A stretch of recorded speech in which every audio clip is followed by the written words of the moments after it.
미일 정상회담을 했습니다. 오미야게 전략이라고 해가지고 엄청나게 많은 선물 보따리를 들고 왔습니다. 그래서 선제적 양보를 통한 미국 압박 전략이 성공했다, 뭐 이런 식으로 자평하고 했습니다. 4월 9일부터 이제 상호 관세, 일본은 24%가 부과될 예정이었지만 90일 동안 유예를 가졌습니다. 그래서 굉장히 이시바 총리도 당황하고 이시바에 대한 불안감이 굉장히 크고요. 종전 80주년을 기념해서 이시바 담화가 발표되지 않을까 기대가 있었는데 이시바 담화는 발표하지 않을 것 같아요. 예, 한국에 대해서 일본 경제를 가르치고 또 공부하고 있는 이창민이라고 합니다. 반갑습니다. 일본의 미국 대규모 투자 결정에도 트럼프의 관세 24% 부과 결정에 대한 일본의 반응은 어떤가요? 사실은 이제 그 얘기하기에 앞서서 조금 2월 7일에 미일 정상회담이 있었는데 그 이야기부터 좀 해야 될 것 같은데요. 미일 정상회담을 했습니다. 저희는 지금 리더십이 부재해서 일본이 좀 부럽기도 하고 또 일본이 먼저 트럼프하고 이 면담을 하면서 과연 어떻게 진행될지 굉장히 이제 관심을 가지고 지켜봤는데 이 이시바 총리가 준비했던 게 4가지 조언과 한 가지 이제 오미야게 전략이라고 선물 보따리를 이제 가지고 가겠다 했습니다. 그래서 4가지 전략이 뭐냐면 일단 트럼프하고 만날 때 첫 번째, 트럼프가 이야기하는데 면전에서 반대하지 마라. 이게 첫 번째고, 두 번째는 무조건 짧은 문장으로 얘기해라. 세 번째가 트럼프 대통령에게 논리를 들이대지 마라. 마지막 4번째가 일본이 그동안 미국에게 얼마나 많은 투자를 하고 있는지 계속해서 강조해라. 이렇게 4가지 조언을 들었다고 합니다. 그리고 거기에 얹어서 한 가지 이제 전략이 바로 이제 오미야게 전략이라고 해가지고 선물 보따리에 뭐 여러 가지를 이제 쌌죠. 그래서 이제 대표적인 게 지금 2023년 기준으로 8천억 달러를 일본에서 미국에 투자하고 있는데 그거를 25% 늘려서 1조 달러 투자하겠다. 두 번째가 이제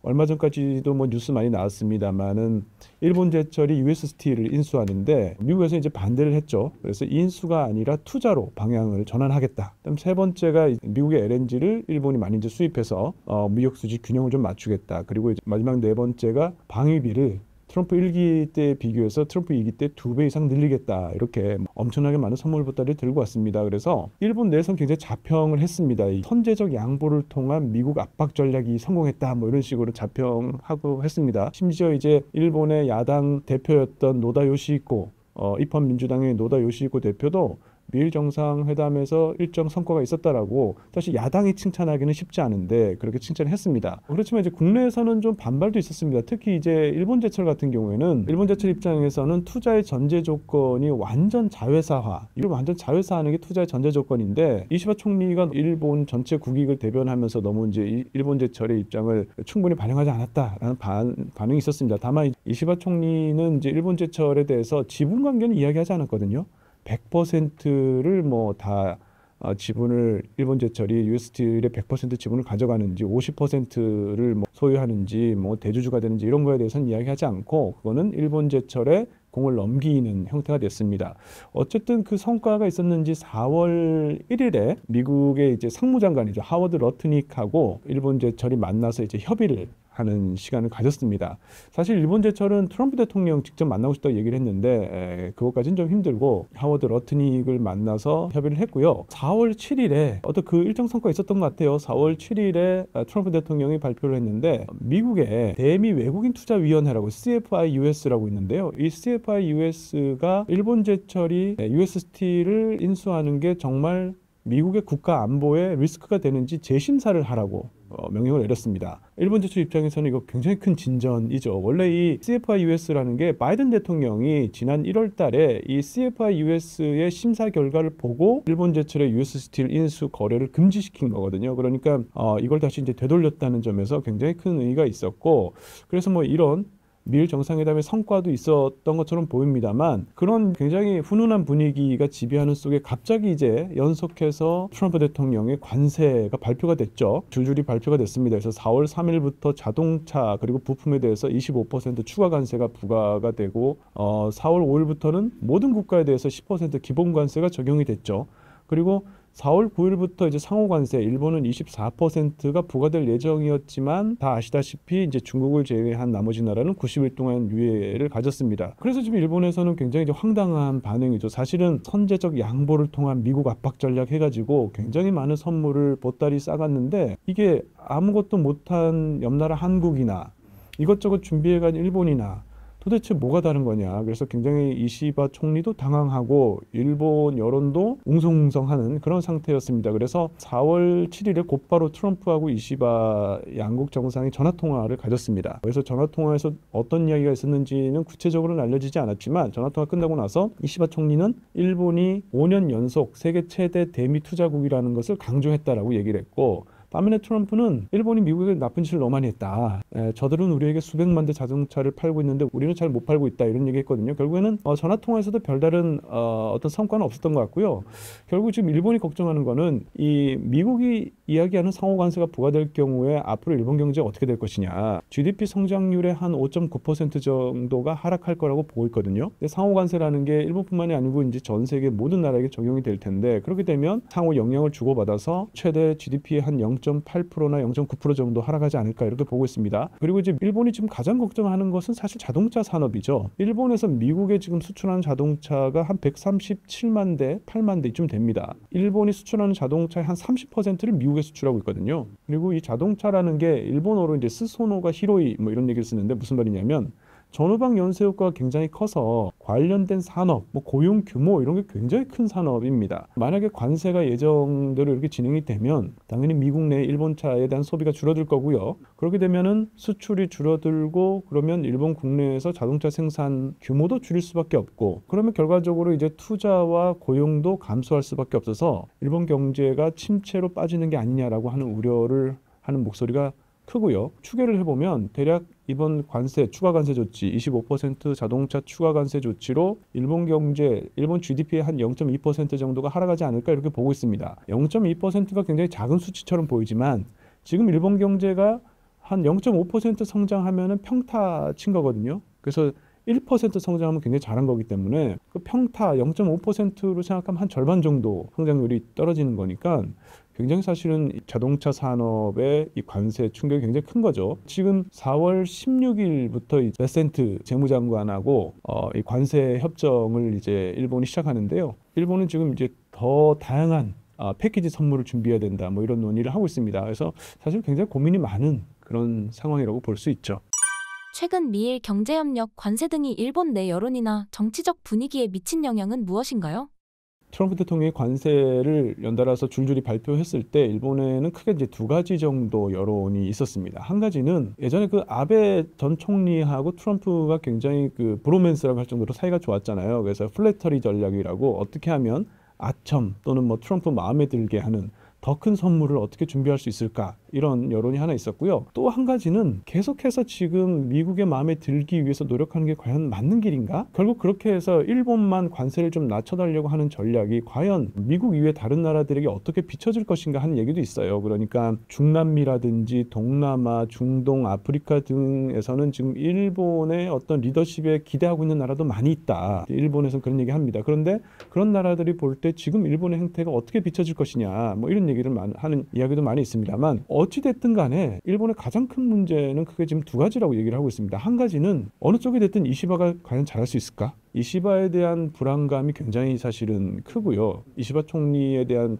믿음이 잘 안 가는, 원래부터 트럼프하고 이시바 총리는 결이 잘 맞지 않는다고 걱정을 많이 했었습니다. 그런데 미일 정상회담을 보면서 그래도 이시바 총리가 생각보다는 잘했다는 평가였는데, 이 관세 발표되는 걸 보면서 결국 이시바 총리가 한 게 뭐냐라는 여론으로 다시 돌아섰고, 게다가 지금 이시바 총리가 국내 여론이 악화된 게 상품권 문제가 걸려 있어요. 2025년 3월 달에 일본에서 대서특필을 냈는데 이시바 총리가 자민당의 초선 의원 15명에게 한 명당 10만 엔씩 상품권을 돌렸습니다. 본인은 이제 사비로 마련한 회식비다 이렇게 얘기는 했지만 정치자금 규정법 위반 가능성도 있고 또 도덕성 논란이 있습니다. 이시바 총리가 굉장히 그런 면에 있어서 예전부터 뭐 청렴 결백 내지는 도덕성을 강조해왔던 정치인이기 때문에 상품권 논란이 이시바 총리에게 굉장히 치명적이었고, 결국 지금 이시바 정권의 지지율이 20%대로 급락했거든요. 그래서 7월 20일에 참의원 선거도 앞두고 있는데 과연 그 이시바 체제로 이 자민당이 참의원 선거를 잘 치를 수 있을까 하는 불안감이 있고, 또 한 가지 걱정이 뭐냐면 지금 일본하고 관세 협정에 나설 재무장관 스콧 베센트,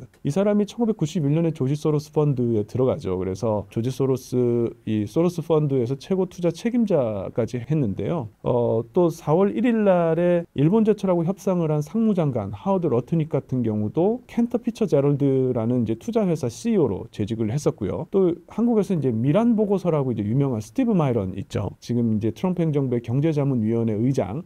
이 사람도 지금 허드슨베이 투자사의 수석 전략가예요. 지금 공통점이 뭐냐면 트럼프 진용이 모두 비즈니스맨들이라는 거죠. 월가의 어떤 금융 관련한 전문가들이잖아요. 그에 맞서는 일본의 이 협상팀은 전부 다 관료들입니다. 과연 미국과 협상을 해서 일본이 원하는 바를 얻어낼 수 있을까? 굉장히 그 부분이 불안하다는 거죠. 그래서 그게 지금 일본의 가장 큰 걱정, 여론이라고 할 수 있겠습니다. 일본의 미국 의존도는 어느 정도로 심한 상황인가요? 일본의 미국 의존도라고 하면 우리가 명시적으로 표면적으로 딱 알 수 있는 거는 사실 군사적, 안보적 의존도죠. 2차 세계대전 이후에 사실은 일본 헌법 구조라고 하는 게 미국 주도로 작성된 헌법에서 우리가 이제 헌법 구조가 굉장히 중요한 이슈잖아요. 거기에 이제 부전의 맹세라고 해서 전쟁을 포기하고 또 군사력 보유 제한을 규정한 규정이 있습니다. 거기에다가 1951년 샌프란시스코 강화 조약의 미일 안보적 체결로 인해서 미국이 일본의 안보를 지금 책임지는 구조가 확립이 돼 있고요. 그렇다 보니까 일본의 자위대라고 하는 것은 방어적 성격이 결국 강할 수밖에 없고, 핵 억제력을 포함한 대부분 주요 안보는 사실은 미국에 의존할 수밖에 없는 구조입니다. 이게 이제 표면적으로 우리가 잘 알 수 있는 어떤 일본의 미국 의존 구조, 군사 안보적인 측면에서고요. 사실은 이거 겉으로는 잘 드러나지 않지만 의존적 구조가 더 심한 게 어떻게 보면 경제적 의존이에요. 이거는 좀 역사적 설명이 좀 필요한데요. 제2차 세계대전이 끝나고 미국 달러가 국제 무역 결제 기준 통화가 되면서 브레튼 우즈 체제라는 게 만들어지죠. 이 브레튼 우즈 체제라고 하는 거는 미국 달러가 금하고 고정이 되고 나머지 각국의 통화는 달러하고 연결이 되면서 전 세계가 이제 고정 환율제로 묶이는, 그게 이제 브레튼 우즈 체제인데, 이 시기에는 이제 자유무역이 유지되면서 세계 경제가 굉장히 안정적으로 성장을 해서 자본주의의 황금기라고 불리는 시기입니다. 1950년대, 60년대인데요. 이때 미국이 연평균 한 4% 성장했고 일본은 무려 9%씩 매년 성장을 했습니다. 그래서 이제 자본주의가 꽃 피웠던 그런 시기라고 할 수 있는데, 이게 이제 1970년대, 80년대 접어들면서 문제가 생기죠. 브레튼 우즈 체제가 붕괴가 되는데, 요즘 뉴스에 많이 나옵니다만 트리핀 딜레마라는 얘기가 많이 나오죠. 기축통화국인 미국이 무역 적자를 내면서 달러를 전 세계에 뿌리는, 그러니까 유동성을 계속 공급을 해주는데, 그렇게 하다 보니까 이 기축통화에 대한 신뢰가 흔들리기 시작하는 거죠. 아니, 이렇게 전 세계에 달러가 많이 돌아다니는데 정말 이게 금으로 교환해 주는 게 맞을까? 미국이 정말 이렇게 금을 많이 가지고 있다고? 가지고 있는 금보다 더 많은 달러를 찍은 거겠지? 라는 생각을 하게 되고, 그러면 결국 각국에서 금태환 요구를 하게 되고, 금으로 바꿔달라, 이 달러 믿지 못하겠다. 결국 그게 되면서 1971년에 닉슨 대통령이 닉슨 쇼크라고 해서 금태환 정지를 선언하는 거거든요. 결국 전 세계 경제가 번영하고 성장하면 할수록 달러에 대한 신뢰성은 떨어지고, 달러에 대한 신뢰성을 유지하려면 미국만 잘 나가야 돼요. 다른 나라는 못 살아야 되는 거죠, 쉽게 얘기해서. 그래서 결국 이 트리핀 딜레마 때문에 브레튼 우즈 체제가 붕괴되고 나서 또 70년대에 두 번의 오일 쇼크를 겪고, 이러면서 전 세계가 저성장 속에서 고물가, 스태그플레이션을 겪게 되는 거죠.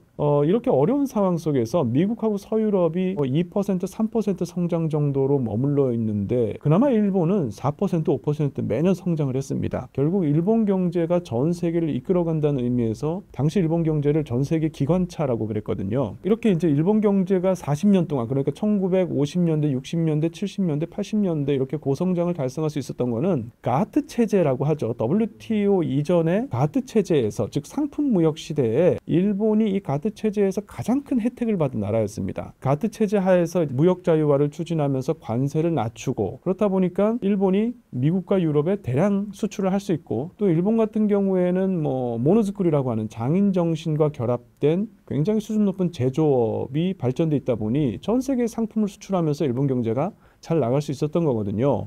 그렇다 보니까 이제 1980년대가 되면서 미일 통상 마찰이 굉장히 심해지죠. 지금 미중 마찰만큼이나 미일 마찰이 굉장히 심했거든요. 근데 1989년에 일본에서 노라고 얘기할 수 있는 일본이란 책이 나옵니다. 뭐 이 책은 워낙 유명한 책이라서 많은 사람들이 알고 계신데, 당시 이제 작가이자 보수 정치인인 이시하라 신타로하고 소니의 창업자 중에 한 명이죠. 모리타 아키오가 공동 집필했는데, 일본은 그동안 너무 미국에 의존적이었다. 이제는 독자적인 목소리를 낼 때가 됐다. 또 그런 인종 문제를 포함해서 미국은 굉장히 많은 사회 문제를 가지고 있고 산업 경쟁력은 엄청나게 약화됐다. 뭐 이런 내용들이 담겨 있습니다. 그리고 미국 사람들이 충격받았던 거는 이 책 내용 중에 이런 지적이 나와요. 지금의 일본은 옛날의 일본이 아니다. 지금은 미국을 굴복시킬 수 있는 초크 포인트를 일본이 가지고 있다. 그게 뭐냐면 반도체라는 거예요. 결국 미국의 중거리 핵무기 간에 뭐 대륙간 탄도미사일이건 간에 무게 정확도는 결국 정밀한 이 컴퓨팅에 들어가는 일본산 반도체인데, 이거 우리가 수출 통제하면 미국이 어떻게 하겠냐, 이런 내용이 있었다는 거예요. 그도 그럴 것이 이제 80년대가 일본의 전성기잖아요. 그러면서 NEC 같은 경우에는 1985년부터 91년까지 전 세계 반도체 점유율 세계 1위를 계속 했었거든요. 당시 매출액 기준 세계 10대 반도체 기업 중에서 6개가 일본 기업이었습니다. 그러니까 그런 자신감이 나올 수밖에 없는데, 일본이 이 정도 이야기할 정도면 미국이 그걸 몰랐을 리가 없죠. 미국의 견제는 사실 80년대 굉장히 노골적으로 진행이 되죠. 먼저 잘 알려진 얘기입니다만 1985년에 플라자 합의라는 걸 해서 인위적으로 달러의 가치를 떨어뜨리고 엔의 가치를 올리는 이런 합의를 했었고요. 그래서 이제 일본의 어떤 수출 기업들이 타격을 받았는데, 사실 더 중요한 건 그 다음 해인 1986년에 맺었던 미일 반도체 협정입니다. 이 미일 반도체 협정을 통해서 일본은 미국의 반도체 생산 원가를 공개해야 됐었고요. 일본 시장에서 미국 반도체 업체의 점유율을 20%까지 끌어올려야 돼요. 근데 이런 미션을 줬습니다. 미국이 일본에게. 그렇지만 이 미션을 이제 달성을 못했기 때문에 그 다음 해인 1987년에 보복 관세를 100% 매기거든요. 미국이 일본에게. 결국 이런 것들이 일본의 수출 기업들에게 타격을 주면서 반도체 산업뿐만이 아니고 일본 산업 전반에 걸쳐서 네거티브한 영향이 나타나기 시작을 한 거거든요. 결국에 이제 미일 반도체 협정은 10년 동안 1차 반도체 협정, 2차 반도체 협정 이래가지고 1986년부터 96년까지 10년 동안 계속 이어졌고요. 그 결과 한 92년 정도부터 일본의 반도체 산업이 매출액이 급격하게 줄어들기 시작해서 97년 정도가 되면 한국하고 일본이 메모리 분야에서 이제 역전이 일어나죠. 결국 일본은 이런 경험이 있기 때문에 제일 중요한 게 뭐냐면 튼튼한 미일 동맹, 그리고 미국이 일본을 견제하지 않도록, 내지는 미국이 일본의 뒷다리를 잡지 않게 어떻게 하면 할 수 있을까? 그러니까 지금 중국은 맞불 전략을 놓고 있잖아요. 어떻게 보면 일본 입장에서 보면 만감이 교차할 수 있습니다. 우리도 중국처럼 했어야 됐나? 아니야, 우린 중국처럼 했으면 아마 더 크게 당했을지도 몰라, 뭐 이런 생각을 할 수도 있고요. 그래서 일본은 여하튼 미국의 의존 내지는 미국의 조력을 얻지 못하는 상태에서는 굉장히 큰 타격이 있었다는 걸 역사적 경험으로 알고 있기 때문에 지금 사실은 미국이 어떤 선물을 가져가야 될까를 고민할 수밖에 없는 그런 여론이 사실 더 큰 그런 상황이죠. 이번 윤석열 대통령 탄핵에 대해 일본 현지 반응은 어떤가요? 일단 이제 한국에서는 이시바 총리가 됐을 때, 당선됐을 때 기대를 많이 했습니다. 왜냐하면 이시바 총리는 정치 국회의원 시절에 굉장히 한국에 대해서 친한파 국회의원으로서 굉장히 전향적인 발언을 많이 했습니다. 예를 들어서 뭐 위안부 할머니 문제 같은 경우에도 일본이 사과를 해야 되고 피해자가 납득할 정도로 사과를 해야 된다라고 자민당의 다른 정치인들하고는 확실히 구분되는 그런 발언도 했었고요. 그래서 한국에서 처음에 이시바 총리가 당선됐을 때 굉장히 한일 관계 개선에 대해서 기대를 많이 했는데, 오히려 그게 독이 될 수도 있다라는 걱정을 할 정도였어요. 그랬는데 지금 상황은 조금 애매한 상황이 됐습니다. 왜냐하면 우선 이 한국의 리더십 부재 때문에 한일 관계 개선의 동력이 많이 떨어졌습니다. 지금 2023년부터 한일 관계가 굉장히 좋아졌는데 이걸 견인한 게 사실은 한국의 리더십이거든요. 그러니까 한국이 억지로 끌고 가고 일본이 좀 이렇게 수긍하긴 했지만 그래도 좀 따라오는 입장이었어요. 그래서 물컵의 반을 우리가 채웠으니까 나머지 반을 당신들이 채워라, 뭐 이런 얘기도 했었는데, 지금 그렇게 견인차 역할을 하던 한국 측의 리더십이 부재인 상태가 돼서 그런 협력 무드가 좀 동력이 상실이 된 게 있고, 또 한 가지는 이시바 총리의 어떤 권력 구조상의 문제도 있습니다. 지금 이시바 총리가 당내 입지가 굉장히 약한 편이고요. 결국 국민민주당 또는 일본 유신회 같은 다른 당과의 정책 조율, 협력 이런 걸 통해서 지금 타협의 정치 말하자면 이걸 일본에서는 이제 각외 협력이라고 가크가이協力이라고 얘기하는데요. 뭐 그런 형태로 지금 해나가고 있다 보니까 이시바 총리 자신의 색깔을 명확하게 내기가 굉장히 어려운 그런 상황이라고 할 수 있습니다. 일각에서는 이런 얘기도 있었습니다. 올해 2025년이 일본에서는 종전 80주년이거든요. 그리고 한일 국교 정상화 60주년이기도 합니다. 종전 80주년을 기념해서 이시바 담화가 발표되지 않을까. 이 담화라고 하는 게 이제 총리가 이야기하지만 사실은 정부의 공식 입장 표명이죠. 그래서 그 기대가 있었는데 결론적으로 말씀드리면은 이시바 담화는 발표하지 않을 것 같아요. 왜 그러냐면 일단 우리가 담화를 얘기하기에 앞서 조금 복습이 필요한데요. 우리가 이제 담화 얘기할 때 많이 하는 얘기가 무라야마 담화입니다. 1995년 8월 15일에 당시 이제 무라야마 토미이치 총리가 발표한 공식 담화인데요.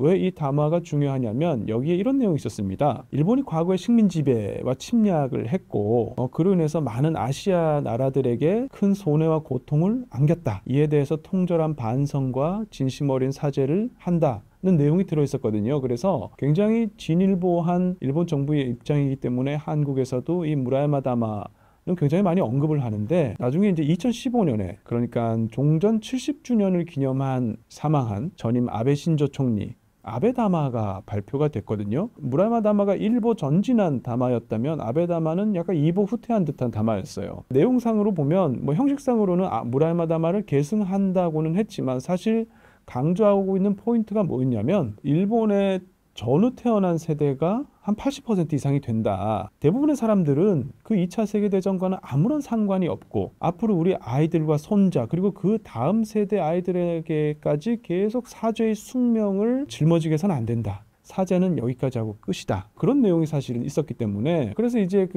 우리가 이시바 총리에게 기대했던 거는 이런 아베 담화를 어떻게 보면 좀 뒤집고 다시 진일보할 수 있는 뭔가 그런 전향적인 뭔가 나오지 않을까? 담화가 이런 기대를 했었습니다만 어쨌든 지금은 이제 이시바 담화는 나오기 힘든 상황이 된 것 같고요. 그게 왜냐하면 지금 이제 자민당 내 보수파가 아니 아베 전 총리가 70주년 담화에서 다음 세대에게는 사과하는 그런 사죄하는 숙명을 짊어지게 하지 않겠다고 했는데 아니 왜 이시바 총리 당신이 또 그걸 다시 번복하면서 뭔가를 하려고 하냐라는 이런 반발이 굉장히 강한데요. 결국 당내 역학관계 속에서 이시바 총리가 충분히 힘을 받지 못하는 상황이기 때문에 이시바 총리 자신은 뭔가 전향적인 생각을 가지고 있을 수도 있습니다. 하지만 그게 당의 입장, 정부의 공식 입장화하기에는 이시바 총리의 지금 권력의 기반이 너무 약하다는 거죠. 그래서 아마 80주년 담화는 나오지 않을 것이고 한일 관계도 앞으로 이제 이거보다 더 나아지면 좋겠는데 그렇게 될 수 있는 동력이 다시 생길 수 있을까 하는 걱정이 조금 들긴 합니다. 일본은 아날로그를 고집하기로 유명한데 현재 어느 수준인가요? 예, 뭐 우리나라에 워낙 많이 알려져 있는 얘기가 뭐 팩스, 도장, 종이 뭐 요거는 뭐 너무 많이 알려져 있으니까요. 그거 말고 우리 생활 주변에서 느낄 수 있는 게 우리 병원 예약할 때 요즘에 이제 아이들 아파서 병원 가면 보통 어플로 우리나라는 이렇게 예약하는데 일본은 뭐 아직도 전화 예약만 가능하고요. 진료 의뢰서 같은 것도 팩스로 이렇게 발송하는 경우도 많이 있습니다.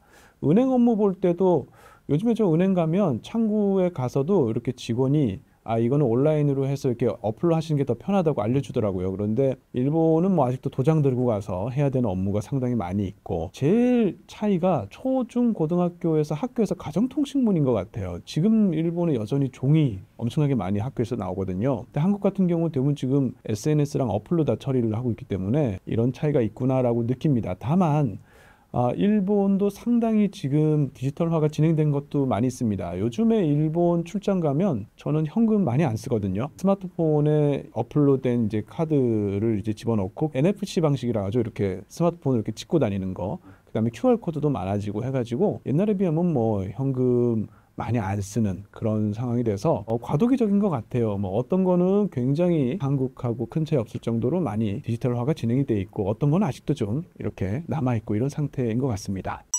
아날로그를 고집하는 이유는 무엇인가요?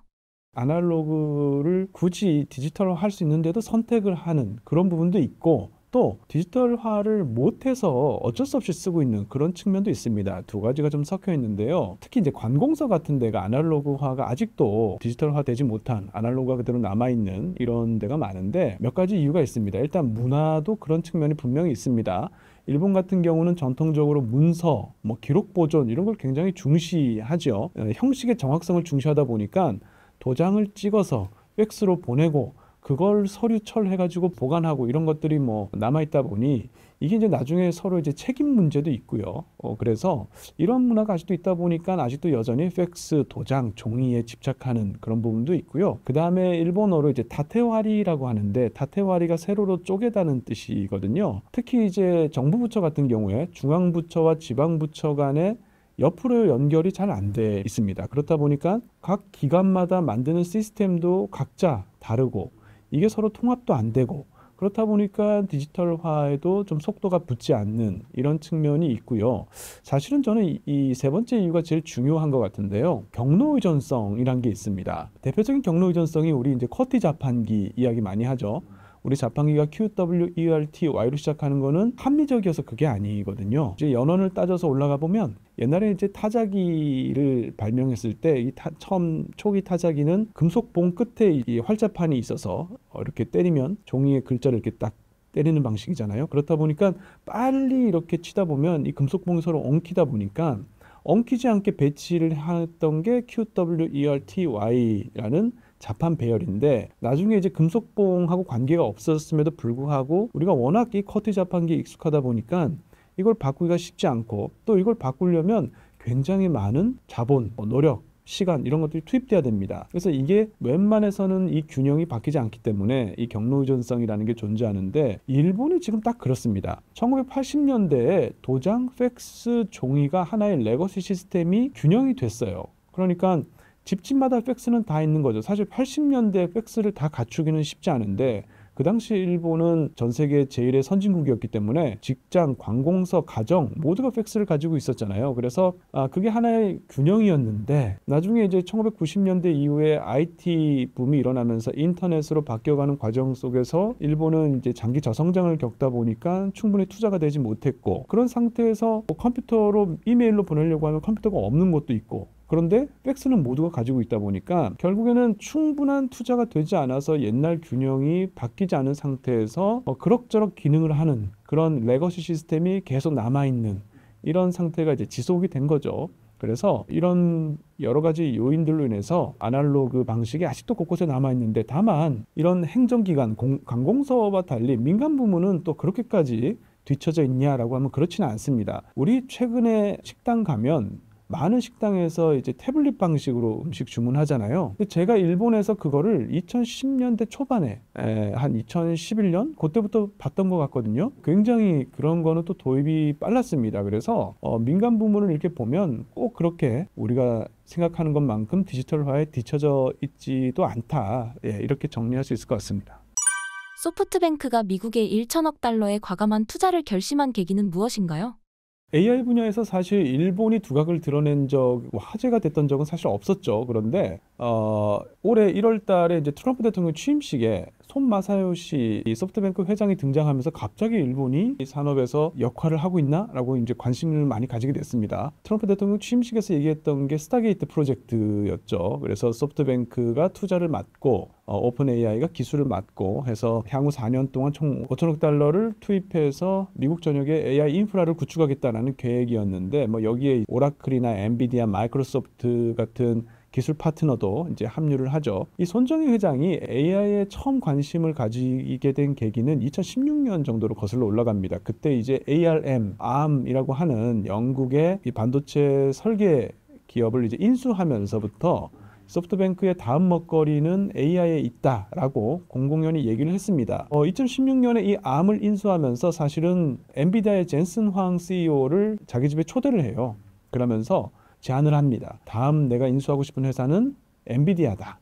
나한테 엔비디아를 팔아라.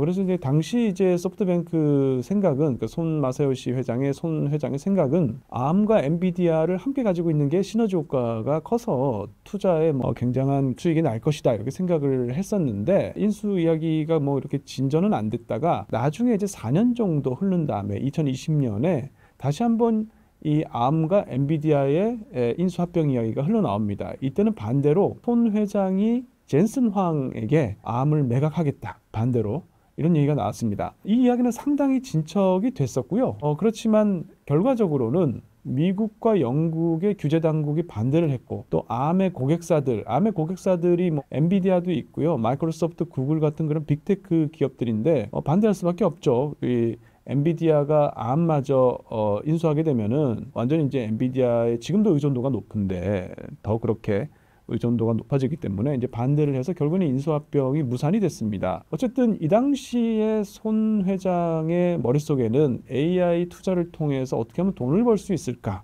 이런 생각이 가득했던 것 같아요. 그걸 보여주는 게 비전 펀드입니다. 2017년에 출범한 비전 펀드 1이 1,000억 달러 규모였고 그 다음에 2019년에 출범한 비전 펀드 2도 있었죠.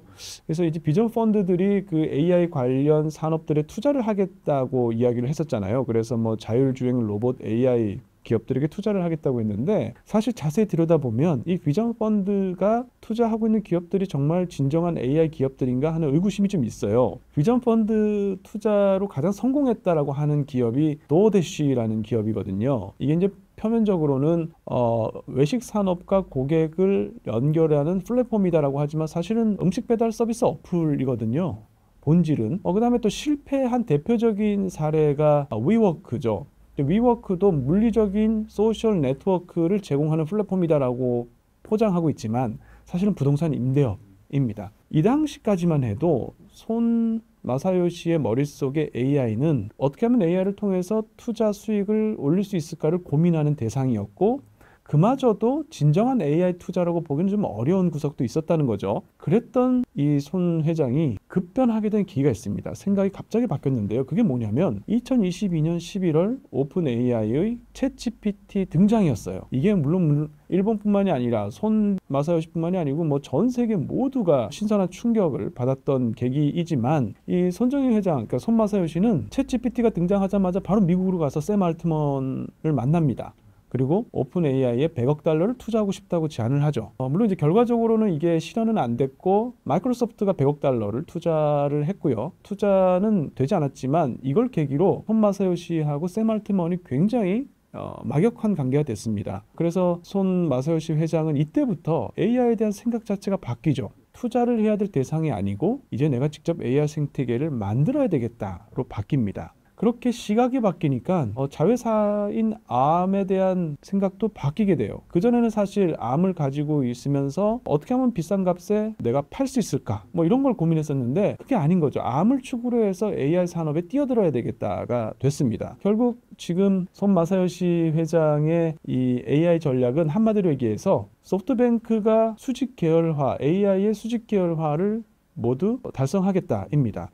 즉 쉽게 얘기하면 AI 반도체부터 시작해가지고 생성형 AI, 그 다음에 AI 데이터 센터 구축, AI 로봇까지 소프트뱅크가 모든 걸 하겠다는 거거든요. 조금 더 구체적으로 살펴보면요. AI 반도체 같은 경우에는 지금 이제 ARM을 가지고 있죠. 근데 여기에 더해서 2024년 7월에 영국의 반도체 전문기업 그래프코어를 5억 달러에 인수했습니다. 그리고 얼마 전에 뉴스에 나왔습니다만 2025년 3월에 미국의 반도체 설계 업체 암페어를 또 65억 달러에 지금 인수를 하고 있죠. 그래서 결국 ARM과 암페어가 AI 반도체 칩 공동 개발을 지금 추진하려고 하고 있습니다. 그 다음에 AI 개발인데요. 이 AI 개발은 크게 3개의 축이 있습니다. 첫 번째는 오픈 AI하고 글로벌 협력을 하겠다. 두 번째는 일본 내에 기업용 AI 플랫폼을 구축하겠다.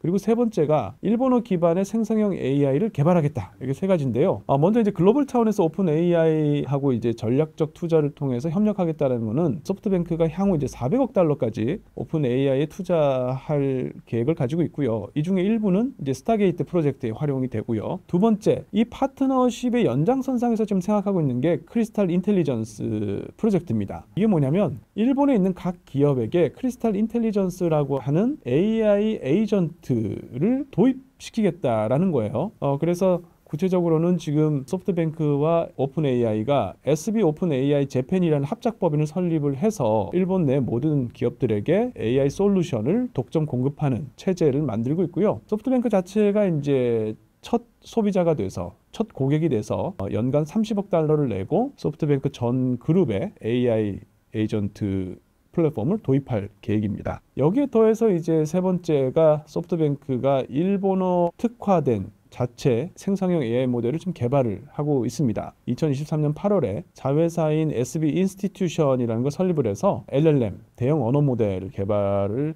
본격적으로 지금 하고 있습니다. 그 외에 이제 데이터 센터도 소프트뱅크가 지금 구축을 하고 있고요. 내년에 홋카이도의 토마코마이시라는 데 일본 최대 규모의 데이터 센터를 증축을 하기로 되어 있고, 궁극적으로 소프트뱅크가 하고 싶은 게 뭐냐? 바로 로봇까지 연결을 시키는 겁니다. 결국 이제 디지털 영역을 넘어서 물리적 세계로 확장을 하겠다는 건데요. 미국의 AI 로봇 산업단지에 지금 1조 달러 규모의 투자 계획을 세우고 있습니다. 이거는 스타게이트 프로젝트의 2배에 해당되는 금액이고요. 이걸 이제 다크 팩토리 프로젝트라고 합니다. 그러니까 AI 로봇이 스스로 판단해서 작업하는 완전 자동화된 24시간 365일 일하는 그런 산업 생태계를 만들겠다는 건데요. 다크 팩토리라는 게 인간이 일하지 않고 AI 로봇이 일하기 때문에 뭐 불을 킬 필요가 없이 24시간 365일 돌아가는 공장인데, 결국 이제 손 마사요시의 계획이라고 하는 것은 소프트뱅크가 AI의 처음부터 끝까지 모든 반도체 개발, AI 데이터 센터 구축, 생성형 AI 개발, AI 로봇까지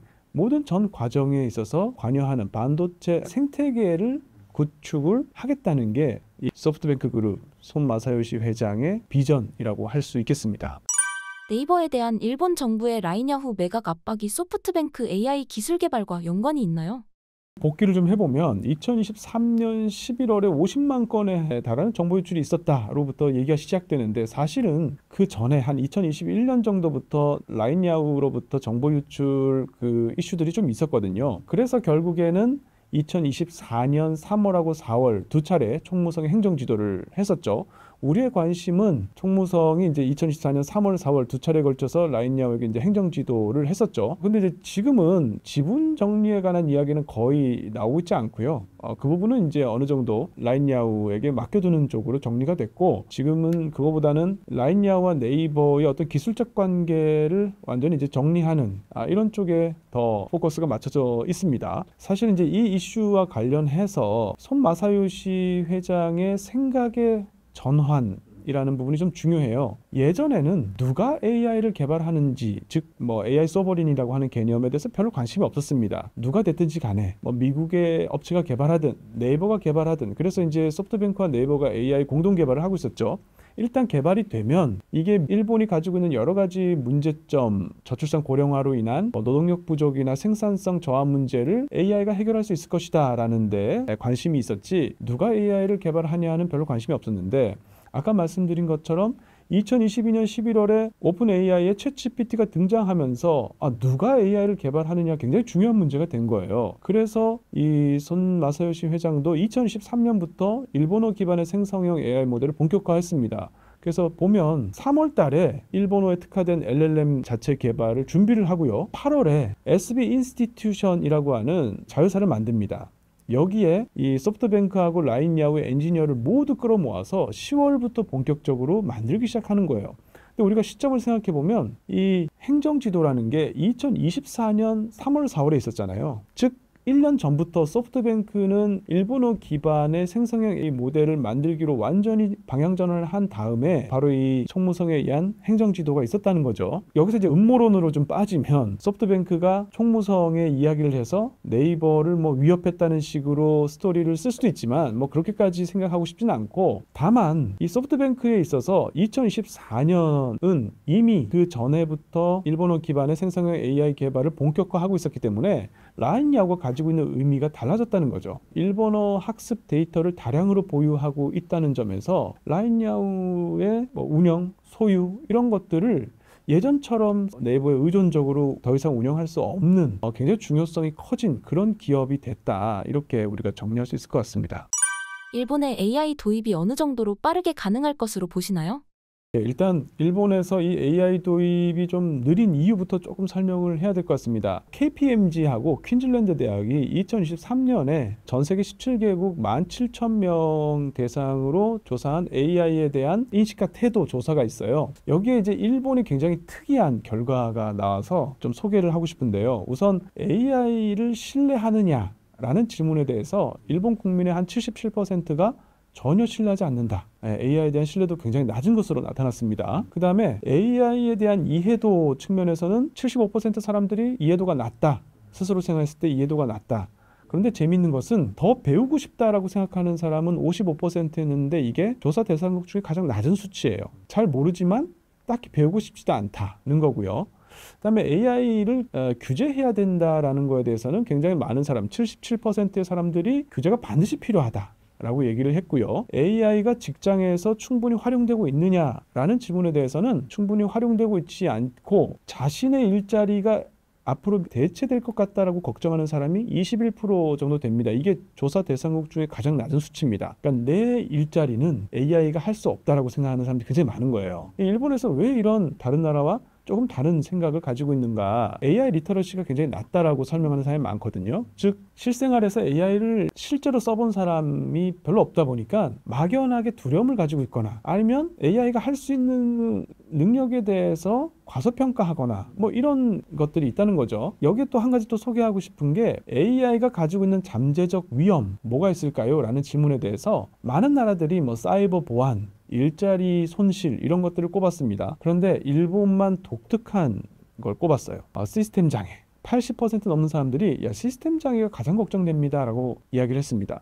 왜 이런 생각을 했을까? 여기에는 일본의 특수한 어떤 구조적인 문제하고 관련이 좀 있습니다. 일본에 이제 SI 문제라고 하는 단어가 있거든요. SI 문제가 뭐냐면 일단 SI라는 게 시스템 인테그레이션이라고 해서 말 그대로 하면 시스템 통합인데 이 SI 산업 업계는 IT 솔루션을 만들고 판매하고 운영하는 기업들 있죠. 그런 기업들을 SI 업체라고 합니다. 근데 이제 SI 문제라는 게 일본에서 이 일본 사회가 디지털화하는 데 있어서 발목을 잡는 게 바로 이 SI 문제다라고 이야기를 합니다. 이게 무슨 말이냐면 일본의 기업들은 보통 이 IT 솔루션 같은 거를 대부분 다 외주를 줍니다. 인하우스 개발 방식이 거의 없어요. 다 외주를 주는데 이 외주가 굉장히 중층적입니다. 그러니까 1차 하청업체, 2차 하청업체, 3차, 4차, 5차에서 굉장히 하층 구조가 복잡하게 되어 있습니다. 그래서 실제로 코딩을 하는 업체는 뭐 4차, 5차 하층업체들이 하고 뭐 프리랜서나 굉장히 자본이 빈약한 그런 이제 중소업체들이 맞는 경우가 많아요. 그래서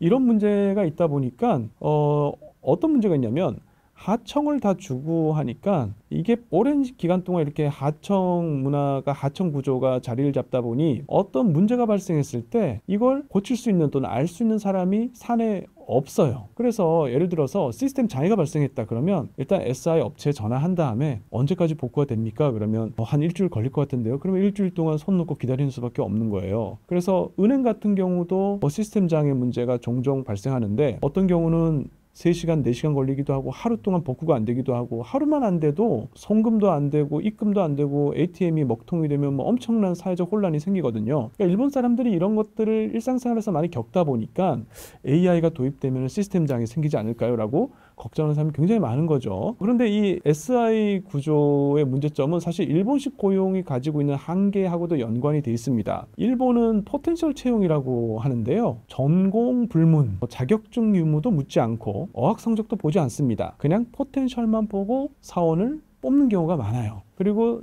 이들 대부분이 이제 대졸 공채로 뽑습니다. 중간에 뭐 경력 사원을 뽑는 경우도 많이 없습니다. 그렇다 보니까 이 대졸 공채 사원을 뽑아서 회사에서 교육을 통해서 사내 교육을 통해서 그 회사에 아주 적합한 인재로 만드는 거예요. 그렇다 보니까 이제 IT 같은 경우에는 굉장히 기술이 빨리빨리 변하잖아요. 사내 교육을 통해서 IT 전문가를 키우는 데는 한계가 있죠. 결국 고민 끝에 선택한 게 바로 이 외주를 주는 겁니다. 근데 외주를 주다 보니까 이게 역으로 회사의 어떤 그런 고용 시스템을 더 단단하게 만드는 효과가 있어요. 우리가 IT 신경 안 써도 되니까 우리는 예전에 하던 대로 그냥 하면 되고 바깥에서 아무리 뭐 핀테크니 뭐 AI 혁명이니 얘기가 있어도 그때 가서 SI 업체에 돈 더 주고 쓰면 되지 이런 생각을 하다 보니 이게 이제 계속 반복이 되다 보니까 이제는 뭐 정말 사내에서 IT 관련해서는 전부 다 문외한들만 남게 되는 이런 이제 문제가 계속 반복이 되는 거죠. 그래서 일본 정부가 지금 그 얘기를 합니다. 일본이 특히 이제 기업들이 이 디지털화에 있어서 가장 장애가 되는 게 바로 이 SI 구조를 어떻게 극복하느냐 그런 건데, 아까 앞서 말씀드린 그 손 마사요시 회장의 크리스탈 인텔리전스 프로젝트, 이게 뭐냐면 각 기업에 AI 에이전트를 다 보급하겠다는 거거든요. 그러면 이 SI 문제를 극복할 수도 있습니다. 이론적으로 크리스탈 인텔리전스라고 하는 AI 에이전트가 바로 이 SI 업체 역할을 하는 거거든요. 그걸 각 기업들이 다 보유하고 있는 거죠. 다만 이게 손 마사요시 회장의 구상대로 될 것이냐 어려움이 있다고 보여지죠. 왜냐하면 일본 기업들이 과연 정보 유출에 대한 두려움이 있는데 이 소프트뱅크와 오픈 AI가 만든 에이전트를 거부감 없이 도입을 할까라고 하는 그런 걱정도 있고요. 또 한 가지는 이거 굉장히 비쌉니다. 소프트뱅크가 30억 달러 매년 내고 있다고 지금 얘기하거든요. 라이트 버전을 만든다고 얘기하지만 그래도 과연 일본의 중소기업이나 중소업체들이 AI 도입하는데 그 정도 돈을 써가면서 할까 하는 그런 우려도 지금 있어서 일본 기업들의 AI 퀀텀 점프 참 쉽지는 않겠다 이런 생각이 듭니다. 일본 정부는 AI 전환을 위해 어떤 노력을 하고 있나요? 아까 손 마사요시 회장이 2023년에 완전히 생각이 바뀌었다 그랬잖아요. 일본 정부도 마찬가지입니다. 챗GPT의 등장을 계기로 일본 정부의 AI 전략이 완전히 바뀌었어요. 그래서 2023년에 반도체 AI 전략이 나오는데 거기에 보면 가장 크게 바뀐 게 뭐냐면 일본이 AI의 미니 생태계를 만들겠다. 근데 여기서 중요한 게 이제 미니 생태계입니다. 그러니까 생태계라고 하는 거는 AI 반도체 개발부터 데이터 센터, 생성형 AI 개발, AI 로봇 이 모든 걸 일본 국내에 만들겠다는 건데, 다만 이게 미국과 싸우고 중국과 대결해서 뭐 이기고 시장 점유율을 올리고 이렇게 하겠다는 게 아니고 유사시에 일본 국내에서 AI 관련된 모든 것들이 조달 가능하고 AI 산업이 유지될 수 있도록 하겠다는 거거든요. 그래서 미니 생태계입니다. 결국 이 미니 생태계는 경제성이나 수익성이 중요한 게 아니고 경제 안보 측면이 더 강한 거죠. 그래서 얼마나 돈이 들더라도 일본 정부는 경제 안보를 위해서 AI 산업에 보조금을 지급하겠다는 사실은 의사 표현이기도 하고요. 결국 이제 구체적으로 좀 보면 생성형 AI 개발을 위해서 일본 정부 특히 경산성은 제니악이라는 프로젝트를 시작했습니다. 제니악이 뭐냐면 제너레티브 AI 액셀러레이터 챌린지거든요. 일본어 기반의 생성형 AI 개발을 위해서 이 구글 클라우드 솔루션을 써야 되는데 이걸 이제 정부가 84억엔을 직접 대납해 준 거예요.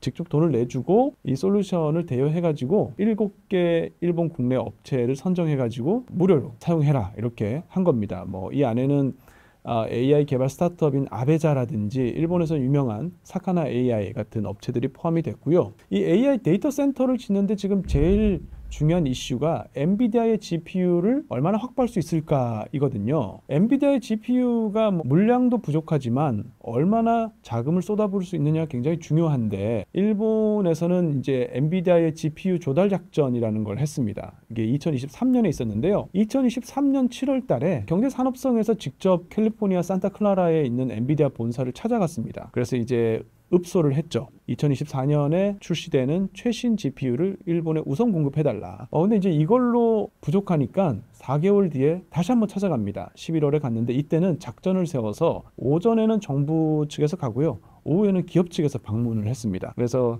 오후에 이제 소프트뱅크와 사쿠라 인터넷 사장이 방문을 해서 읍소를 했고 결국 이렇게 이제 반복된 정부 기업 방문으로 엔비디아 측에서도 아마 감동을 하지 않았을까 싶은데 20일 뒤에 젠슨 황이 일본을 방문합니다. 그래서 12월 4일에 당시 이제 키시다 총리를 만나서 약속을 했습니다. 일본에 최대한 GPU를 공급하겠다. 그래서 이제 굉장히 일본 국내에서는 박수를 많이 받았습니다만 일본 정부가 대단한 건 그 다음 발표인데요. 이렇게 엔비디아가 일본에 GPU를 팔아만 준다면 돈은 우리가 되겠다. 그래서 소프트뱅크, KDDI, 사쿠라 인터넷 3개 기업을 중심으로 최대 GPU 구매 금액의 절반을 일본 정부가 보조금으로 지급을 하고 있습니다. 그래서 결과적으로 지금 일본 기업들이 GPU 구입에 한 4,530억엔 정도 지출을 계획하고 있는데 이 중에 정부가 1,641억엔을 보조금으로 지원을 할 계획이고요. 이렇게 정부가 천문학적인 돈을 들여서 보조금을 들여서 혈세를 들여서 이렇게 민간 기업들 GPU 구매에 지원을 하는 거는 이 GPU 자체를 지금 전략 물자로 간주를 하고 있거든요. 그래서 GPU 확보하는 데는 경제안보상의 중요한 이슈이기 때문에 정부가 세금으로 지원을 한다는 거죠. 그다음에 내친 김에 먼 미래가 되겠지만 언제까지 엔비디아한테 계속 기댈 수는 없지 않느냐. AI 반도체도 직접 만들어 보자. 이래서 지금 일본에서 프리퍼드 네트워크스라는 AI 반도체 기업이 있는데요. 2027년에 출시를 목표로 하고 있는데 그 기업에 200억엔 자금을 지원하고 있습니다. 정리를 하면 지금 생성형 AI 개발, AI 데이터 센터, AI 반도체 이렇게 세 개 분야에 걸쳐서 일본 정부가 천문학적인 돈을 쏟아부으면서 일본 국내에 일본 기업들로만 구성된 미니 생태계를 구축하겠다라고 하는 게 큰 계획이고요. 여기에 이제 일본 기업들이 호응하면서 특히 이제 소프트뱅크가 중심이 돼서 일본 기업들 올 재팬으로 미니 생태계 구축을 지금 하고 있는 그런 상황입니다. 그런데 이제 한 가지 이슈가 더 있는데요. 이렇게 물리적인 어떤 AI 반도체 개발, AI 데이터 센터 구축은 하고 있는데 사람이 없어요. 그러니까 AI 인력이 굉장히 부족하거든요. 그래서 고민 끝에 올해 첫 시범 사업인데요. 인도에서 대학원생 230명에게 1인당 300만 원씩 주고 데려옵니다. 그래서 이걸 순차적으로 늘려서 3,000명까지 늘릴 계획이고요. 결국 이제 일본 국내 AI 인력을 키우는 데는 시간이 들기 때문에 인도에서 필요한 인력을 조달할 생각이고, 이 사람들은 가급적 처음에 학교에서 1년을 보내고 각 일본 AI 업체에 취업을 해서 일본에 정착하고 평생 살 수 있기를 기대하면서 일본 정부가 지금 인재 흡수 계획도 지금 진행을 하고 있죠.